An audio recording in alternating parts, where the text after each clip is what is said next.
Listen, just one more thing. Hello there.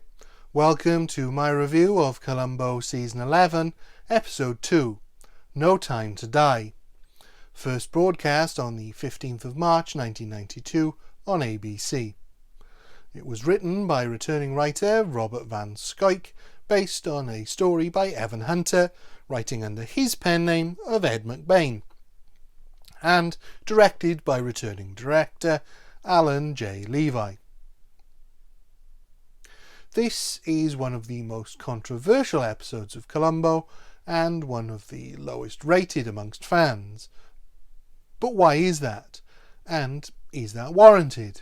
Well, the episode begins at a wedding reception, which Columbo is attending as it's the wedding of his nephew. We meet various wedding guests and find out the bride is a model and that Columbo is quite the mover. After the reception, while Columbo's nephew Andy is in the shower, his new wife Melissa disappears, and Andy assumes it's a prank by one of his colleagues who joked about faking a kidnapping of her earlier. I just had a thought. Where I come from, it's customary for the buddies of the groom to kidnap the bride on her wedding night. Sergeant, what do you think? He denies it, and so Andy decides to go looking for her, but notices some cotton wool in his room that smells of chloroform. Columbo arrives, and it's now pretty clear why this is a controversial episode. Now, I'm not against the changing of the formula offhand.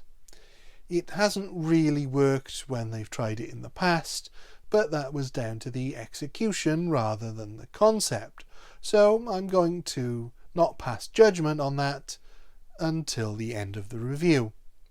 It's actually refreshing to see Columbo be more serious as he investigates a different, more personal crime.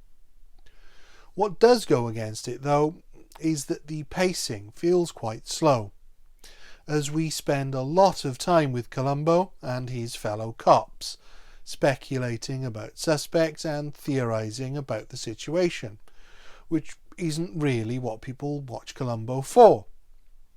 And there's some creative choices that seem to be there purely to pad out the runtime. We see Melissa bound and gagged, then get a flashback of her kidnapping, but neither of these scenes tell us anything other than she's still alive, which I think might have been better to keep from the audience to increase the suspense. The performances of Falk and Donald Moffat as the father of the bride are fantastic and really elevate the episode beyond a standard crime thriller. When my daughter's returned, then and only then you can go in with guns blazing. You understand? Clearly, sir. But I think part of the problem is, in every other way, it feels like a standard crime thriller and has not been Columboified.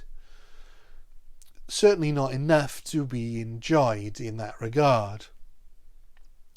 Seeing Melissa with her kidnapper, who appears to be just a crazy stalker, further reveals this to be a story Columbo has been added to rather than one that has been crafted around him, and that feeling doesn't really go away. Melissa, my love. In previous attempts to subvert the formula, there has been an effort to retain most of the elements of the character that make up Columbo, but there's very little effort to do that here. As a result, there's very little to discuss about the episode as it plays out, with Columbo doing standard police work, the kidnapper being a textbook television psychopath, and the story playing out in a standard linear fashion, with a few bad leads and red herrings thrown in. Ultimately, it's pretty standard detection work from a team of detectives that happen to be led by Columbo, that solve the case, and while there's nothing wrong with the plot, there's nothing particularly special about it either. I think that's why it has such a low rating amongst viewers, and why it doesn't work for me either. It feels like they were on a schedule to get something out, and while the quality of the episode in terms of production and performance is on a par with other episodes, the script just doesn't fit the character or the show. I don't think Columbo necessarily needs to be chasing a murderer, nor do I think we need to see who the villain is from the start to make a Columbo episode work, while those are staples of the show. What really makes the show work is the character, and there just isn't enough of that character here. He's not particularly cleverer than the other cops, he isn't particularly impressive or insightful, and he never interacts with the villain.